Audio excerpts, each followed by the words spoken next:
അലിസ്യ wave അടിക്കാറിയാമോ? Wave എന്ന് പറഞ്ഞ wave. Hi നമസ്കാരം, ഞാൻ ലിസ്റ്റിൻ സ്റ്റീഫൻ. നിങ്ങൾക്ക് അറിയാമെന്ന് ഞാൻ വിശ്വസിക്കുന്നു. ഇത് നമ്മുടെ സ്വന്തം മലയാളത്തിൻ്റെ അഹങ്കാരമായ നമ്മുടെ സ്വന്തം ഡയറക്ടർ ലിജോ ജോസ് പെല്ലിശ്ശേരിയോടൊപ്പമാണ് ഞാനിവിടെ ഇരിക്കുന്നത്. ഞങ്ങൾ ഒരുമിച്ച് ഒരു സിനിമ നിങ്ങളുടെ മുന്നിലേക്ക് എത്തിക്കാനായിട്ട് പോവാണ്. ആ സിനിമയുടെ പേര് മൂൺ വാക്ക് എന്നാണ്. ലിജോ ബൈ, എന്താണ് മൂൺ വാക്ക് എന്നുള്ളതും അല്ലെങ്കിൽ മൂൺ വാക്ക് പ്രസൻറ്റ് ചെയ്യുന്നത് ലിജോ ജോസ് പല്ലിശ്ശേരി പ്രസൻസ് എന്ന് പറഞ്ഞിട്ടാണ് മൂൺ വാക്ക് പ്രേക്ഷകരുടെ അടുത്തേക്ക് എത്തുന്നത്. എന്താണ് ലിജോ ബൈക്ക് മൂൺ വാക്കിനോടുള്ള താല്പര്യം? ഞാൻ പേഴ്സണലി വിശ്വസിക്കുന്നത്, അതായത് ഒരു മേഖലയിലേക്ക്, ഇപ്പോൾ എസ്പെഷ്യലി സിനിമാ മേഖലയെ സംബന്ധിച്ച് പുതിയ ഒരു ബ്രീഡ് ഓഫ് ആളുകൾ, പുതിയ എനർജി, പുതിയ ഫ്രഷ് ആയിട്ടുള്ള തോട്ടുകൾ വരുമ്പോഴാണ് ഒരു ഇൻഡസ്ട്രിയുടെ ഏറ്റവും ഇൻട്രസ്റ്റിംഗ് ആയിട്ടുള്ള വളർച്ച, ഏറ്റവും നല്ല ഡയറക്ഷനിലുള്ള വളർച്ച സംഭവിക്കുന്നതാണ് ഞാൻ പേഴ്സണലി വിശ്വസിക്കുന്നത്. അത്തരം സിനിമകളുടെ ഭാഗമാവാൻ എക്കാലത്തും എനിക്ക് പേഴ്സണലി താല്പര്യമുള്ള ഒരാളും കൂടിയാണ്. അപ്പോൾ നമ്മൾ തന്നെ അങ്കമാലി ഡയറീസ് പോലൊരു സിനിമ, അത് ഒരുപാട് പേരുടെ ഒരു ഫ്രഷ് എനർജി ആ സിനിമയുടെ ഭാഗമായപ്പോഴാണ് ആ സിനിമയുടെ ഒരു ടോട്ടാലിറ്റി അതുപോലെ ഇൻട്രസ്റ്റിംഗ് ആയത് എന്നാണ് ഞാൻ വിശ്വസിക്കുന്നത്. ഇപ്പോൾ അതുപോലെ എനിക്ക് ഒരുപക്ഷെ ഒരു ന്യൂ ബാച്ച് എന്നൊക്കെ പറയാവുന്ന തരത്തിൽ വളരെ എനർജറ്റിക് ആയിട്ടുള്ള, അത്രയും സ്ട്രോങ് ആയിട്ടുള്ള, ഇൻട്രസ്റ്റിംഗ് ആയിട്ടൊരു കോൺസെപ്റ്റ്, അത്തരം ആളുകൾ, ഒരുപാട് പേരുടെ യൂണിയൻ ഈ സിനിമയ്ക്കകത്തുണ്ട്. അപ്പോൾ ഓഫ് കോഴ്സ് അതിൻ്റെ ഭാഗമാവണമെന്ന് എനിക്ക് പേഴ്സണലി ആഗ്രഹം ഉണ്ടായെന്നുള്ളതാണ് സത്യം. അപ്പോൾ ഞാൻ നേരെ തിരിച്ചു ചോദിക്കാം, ഇപ്പോൾ ലിസ്റ്റിന് എന്തുകൊണ്ടാണ് ഇതിൻ്റെ ഭാഗമാവാൻ തീരുമാനിച്ചത്? ഈ മൂൺ വാക്ക് സിനിമേനെ പറ്റി ഞാൻ നേരത്തെ ഈവൻ കേട്ടിട്ടുണ്ട്. ഞാൻ ഇതിൻ്റെ ഡയറക്ടറായിട്ട് വിളിച്ച് സംസാരിക്കുകയും ചെയ്തിരുന്നു. കാരണം എനിക്ക് ഇതിനോടൊരു താല്പര്യം തോന്നിയിട്ടുണ്ട്. കാരണം എൻ്റെ ബാനറിൽ ഞാനിങ്ങനെ പുതിയ ഫ്രഷ് ആയിട്ടുള്ള ആൾക്കാരെ വെച്ചിട്ട് മാത്രം പടം ചെയ്തിട്ടില്ല. അപ്പോൾ അതുകൊണ്ടിട്ടുള്ളൊരു താല്പര്യം കൊണ്ടിട്ട് ഞാൻ വിനോദമായിട്ട് നേരത്തെ സംസാരിച്ചിട്ടുണ്ടാകും. പിന്നീട് ഞാൻ ലിജോബായിനെ കാണും. അപ്പോൾ ലിജോബായി പ്രസൻസ് ചെയ്യുന്ന ഒരു പടം എന്നൊക്കെ പറഞ്ഞാൽ നമ്മൾ അന്യഭാഷകളിലൊക്കെ കുറേ എന്താ പറയുക സിനിമകൾ ചെയ്തിട്ടുള്ളൊരു പ്രൊഡ്യൂസറാണ്. അപ്പം ഞാൻ അവിടെ ചെല്ലുമ്പോൾ നിങ്ങളുടെ ഒരു ആസ് എ ഡയറക്ടർ എന്നുള്ള വാല്യൂ നമ്മൾ കേൾക്കാറുണ്ട്. വളരെ സന്തോഷം. അല്ല, അപ്പം അങ്ങനെ ഉള്ളൊരു ഡയറക്ടറുമായിട്ട് നമ്മൾ അസോസിയേറ്റ് ചെയ്യുമ്പോൾ നമുക്ക് പേഴ്സണലി ഒരു സന്തോഷമുണ്ട്. എൻ്റെ ഒരു മെയിൻ അട്രാക്ഷൻ എന്ന് പറയുന്നത് ലിജോ ജോസ് പല്ലിശ്ശേരി പ്രസൻസ് എന്ന് പറയുന്ന ഒരു പടത്തിൻ്റെ നമ്മളും അതിൻ്റെ അകത്തൊരു ഭാഗമാകുന്നു എന്നുള്ളതാണ് എന്നെ ഈ സിനിമയ്ക്ക് അട്രാക്ട് ചെയ്ത രണ്ടാമത്തെ ഇപ്പീവിന് ഘടകം. Thank you. അപ്പോൾ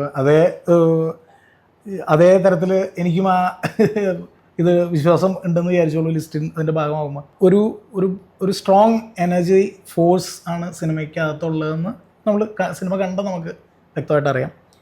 അപ്പോൾ അത് തന്നെയാണ് അതിൻ്റെ ഈ യൂണിയൻ്റെ ഏറ്റവും വലിയ പ്രത്യേകത. അല്ല, എനിക്ക് തോന്നുന്നത് നമ്മുടെ മലയാളത്തിൽ ഇങ്ങനെ ഒരു ഡാൻസ് ബേസ് ചെയ്തിട്ടുള്ള, അല്ലെ ഡാൻസിനെ ഫോക്കസ് ചെയ്തിട്ടുള്ള പൊളിറ്റിക്സ് സിനിമ വന്നിട്ടുണ്ട്, അല്ലെങ്കിൽ മ്യൂസിക് ആയിട്ടുള്ള സിനിമകൾ പിൻ വന്നിട്ടുണ്ട്, അല്ലെങ്കിൽ പലതരത്തിലുള്ള സിനിമകൾ പിൻ വന്നിട്ടുണ്ട്. പക്ഷേ ഇങ്ങനത്തെ എനിക്ക് തോന്നുന്ന ഒരു ജോണറിലുള്ള ഒരു സിനിമ വന്നിട്ടില്ലെന്നാണ് ഞാൻ അങ്ങനെ ഒരു സിനിമ കണ്ടത്. അതായത് ഇപ്പൊ ലജ്ജാവതി സോങ് ഉള്ള പടം ഉണ്ടല്ലോ, അപ്പോൾ അതൊക്കെ ന്യൂ കമേഴ്സ് ആണ് എങ്കിൽ കൂടി, അല്ലെങ്കിൽ നമ്മുടെ ഇപ്പോ തണ്ണീർമത്തൻ ദിനങ്ങൾ, ഇതൊക്കെ ന്യൂ കമേഴ്സ് ഉണ്ടെങ്കിൽ പോലും ഇങ്ങനത്തെ ഒരു ഡാൻസ് ബേസ്ഡ് ആയിട്ടുള്ള ഒരു സിനിമ മലയാളത്തിൽ ആദ്യമായിട്ട് ഇത് ബേസിക്കലി ഇപ്പോൾ എനിക്ക് തോന്നുന്നു, അതായത് ഈ ബ്രേക്ക് ഡാൻസ് കൾച്ചറിൻ്റെ ഒരു വരവുണ്ടല്ലോ. ഇപ്പോൾ മൈക്കിൾ ജാക്സൺ ഏറ്റവും പീക്കിൽ നിന്ന സമയത്തു നിന്നാണ് ഈ ബ്രേക്ക് ഡാൻസ് എന്ന് പറയുന്ന ഈ ഡാൻസ് കൾച്ചർ മുഴുവൻ ലോകത്തേക്കും വ്യാപിക്കുന്നത്. അപ്പോൾ എനിക്ക് തോന്നുന്നു നമ്മുടെ ഒരു ചെറുപ്പകാലത്തൊക്കെ ഒരു ബ്രേക്ക് ഡാൻസ് സ്റ്റെപ്പെങ്കിലും അറിയാത്ത ഒരാളെ പോലും നമ്മൾ കണ്ടിട്ടുണ്ടാവില്ല. അപ്പോൾ ആ ഒരു കൾച്ചർ, അതിൻ്റെ സ്റ്റൈലിങ്, ഇപ്പോഴത്തെ നമ്മുടെ ഏറ്റവും ന്യൂ ഏജിലുള്ള എല്ലാവരും ഒരുപക്ഷെ ആ സൈക്കിൾ റിപ്പീറ്റ് ചെയ്യുന്നുണ്ട്. അതിൻ്റെ സ്റ്റൈലിങ്ങിൽ യൂസ് ചെയ്യുന്ന ചെറിയ ചെറിയ എലമെൻറ്റ്സിൽ, ഡ്രസ്സിങ്ങിൽ. ഇപ്പോൾ സ്റ്റൈലിങ്ങിനെ ഉദ്ദേശിച്ചത്, ഇപ്പോൾ നമ്മൾ യൂസ് ചെയ്യുന്ന പാൻസും മുതൽ ലൂസ് ഫിറ്റ് ഷർട്ടും അതിൻ്റെ സ്റ്റൈലിംഗ് ഒക്കെ അതൊരു കൈൻഡ് ഓഫ് റെട്രോ റിപ്പീറ്റിംഗ് ആണ് ആക്ച്വലി ഇപ്പോൾ നടക്കാൻ പോകുന്നത്. അപ്പോൾ അത്തരത്തിലുള്ളൊരു ഡാൻസ് കൾച്ചറിനെ ഭയങ്കര ക്ലിയർ ആയിട്ട് പ്രസൻറ്റ് ചെയ്യുന്ന ഒരു സിനിമ കൂടിയാണ് മൂൺ വാക്ക്. മൂൺ വാക്ക് എന്ന് പറയുന്നത് തന്നെ ആക്ച്വലി ജാക്സന്റെ ഒരു സ്റ്റൈൽ ഓഫ് ഡാൻസ് തന്നെയാണ് ഇത് ചെയ്യുന്നത്. അപ്പം അന്ന് നമ്മൾ സംസാരിക്കുമ്പോൾ പറയും മറ്റേ ചില്ലപ്പിടുത്തം, വെള്ളം കോരൽ എന്നൊക്കെ പറയുന്നതൊക്കെ ഡാൻസ് സ്റ്റെപ്സ് ആയിരുന്നു. അപ്പോൾ എല്ലാ മുക്കിലും മൂലയിലും ഒരു ബ്രേക്ക് ഡാൻസ് പഠിപ്പിക്കുന്ന ഒരു ടീച്ചറും കുറച്ച് ബ്രേക്ക് ഡാൻസേഴ്സും ഉണ്ടാവുമായിരുന്നു, കരാട്ടയൊക്കെ പഠിപ്പിക്കുന്ന പോലെ തന്നെ. അപ്പോൾ ആ കൾച്ചർ, അവരുടെ ലൈഫ്, എനിക്ക് തോന്നുന്നു ഇതൊരു അമച്വർ ഡാൻസിങ് ഗ്രൂപ്പിൻ്റെ ഒരു കഥയും അതോടൊപ്പം തന്നെ ആ ഒരു സമയത്തിൻ്റെയും അതിൻ്റെ കൾച്ചറിൻ്റെ കഥയും പറയുന്ന സിനിമയാണ്. അപ്പോൾ കൂടുതലും അവരുടെ ലൈഫിനെ ഫോളോ ചെയ്യുന്ന ഒരു സിനിമയാണ്. അപ്പോൾ എനിക്ക് തോന്നുന്നു അത്രയും ഡീറ്റെയിലിങ് ഈ സിനിമയ്ക്കകത്ത് ഉള്ളതുപോലെ എനിക്ക് ഫീൽ ചെയ്തു. അപ്പോൾ അതുകൊണ്ട് തന്നെ ഇപ്പോൾ നമ്മളിപ്പോൾ അങ്കമാലി ഡയറീസ് ഒക്കെ ഇറങ്ങിയപ്പോൾ ഉള്ള അതേ എക്സൈറ്റ്മെൻറ്റോടു കൂടിയാണ് ഞാൻ ഇതിൻ്റെ നമ്മളിപ്പോൾ ഒരു റിലീസിൻ്റെ സമയത്തിൽ ഇരിക്കുന്നതും അതിൻ്റെ ഭാഗമാവാൻ ഞാൻ താല്പര്യപ്പെടുന്നതൊക്കെ. എനിക്ക് തോന്നുന്നത് ഇതിൻ്റെ അകത്ത് സാധാരണ സമൂഹത്തിൽ A-B-C കാറ്റഗറിയുള്ള ആളുകളുണ്ട്. അപ്പോൾ അതായത് ഈ ഡാൻസിൻ്റെ കാറ്റഗറിയിൽ പണക്കാരനോ പാവപ്പെട്ടവനോ ഇല്ല, സ്റ്റെപ്പുകൾ മാത്രമാണ്.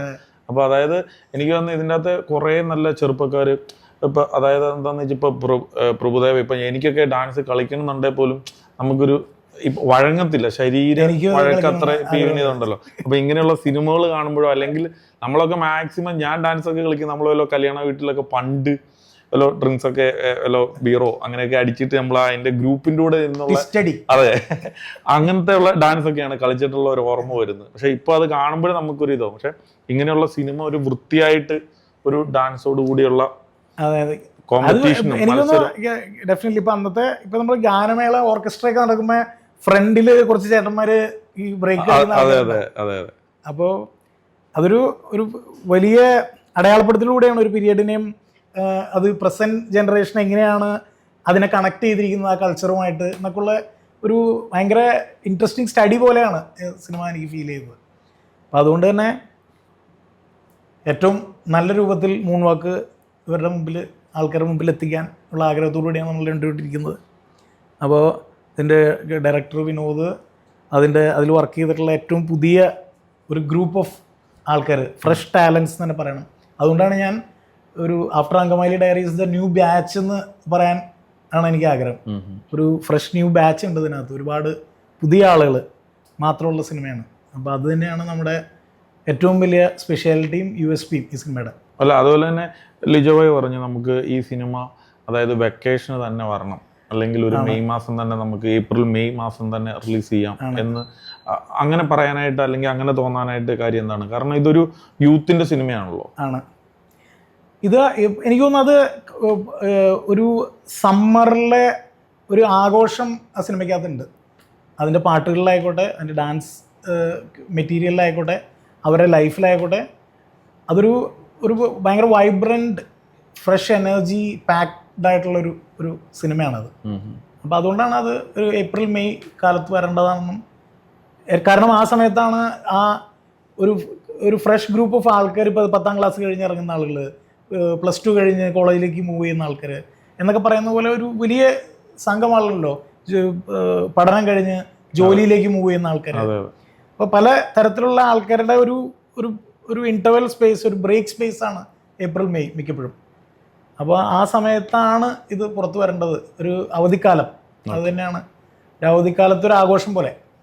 ഞാനും കണ്ടിട്ട് ഇഷ്ടപ്പെട്ട സിനിമ, ലിജോ ഭായിക്കും അത്ര ഇഷ്ടപ്പെട്ട സിനിമ. അപ്പോൾ പുതിയ കുറേ ആൾക്കാർ, ഇപ്പോൾ അറിയാലോ, ഇപ്പോൾ പുതിയൊരു ആൾക്കാർ ഇൻഡസ്ട്രിയിലേക്ക് കടന്നു വരിക എന്ന് പറയുന്നത് വളരെ ടഫായിട്ടുള്ളൊരു കാര്യമാണ്. അപ്പോൾ ആരുടെയെങ്കിലുമൊക്കെ ഒരു പിൻബലം അതിന് നന്നായിട്ട് വേണം. അപ്പോൾ അതുകൊണ്ടിട്ടാണ് ഞങ്ങൾ ഒരുമിച്ച് ഒരു നല്ല സിനിമയെന്ന് വിശ്വസിക്കുന്ന മൂൺ വാക്ക് എന്ന് പറയുന്ന സിനിമ ഒരുപറ്റം ചെറുപ്പക്കാർ അണിനിരക്കുന്ന ഒരു സിനിമയാണ്. അപ്പോൾ അത് നിങ്ങളുടെ മുന്നിലേക്ക് കൊണ്ടുവരാൻ വേണ്ടിയിട്ടുള്ള ആദ്യപടി എന്നോണാണ് ഞാനും ലിജോ ഭായിനെ ചെയ്തുകൊണ്ടിട്ട് ഓക്കെ ഞങ്ങൾ തമ്മിൽ കൈ കൊടുക്കുന്നത്.